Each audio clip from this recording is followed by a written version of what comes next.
Breeding cassava to come up with a new variety that is tailored toward a specific need can take about 8 years.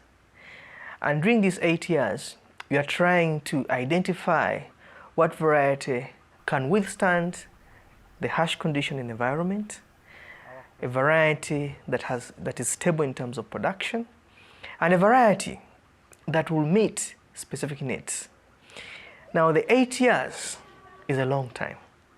So any investment done in reducing that amount of time would be very important.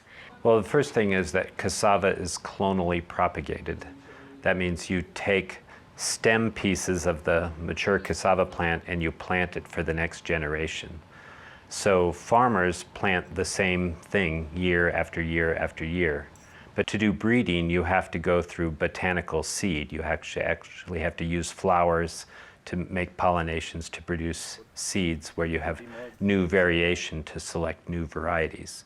The next thing is that cassava multiplication rate is low, and that means that to go from one individual plant that comes from a botanical seed to produce a variety, you have to multiply it by stem cuttings in order to be able to evaluate it and for first of all to select your new varieties, but then to evaluate it with farmers and eventually to release it in terms of seeds. So its multiplication process is very slow. So the cassava breeding cycle in general is very slow and slower than most of the other seed crops. So it's advantageous for us to want to speed that process. If you're going to do breeding, you need seed. As people who grow cassava, we rarely see the seed of cassava, but the breeders want to get seed. So that's why they are doing the flowering research. They want to increase the number of seed they are getting, and if they get enough seed, then that will help them to be able to have a lot of segregation and have a variety of lines to select from. So to us, it's very important to increase flowering, and we need it to have more varieties coming out.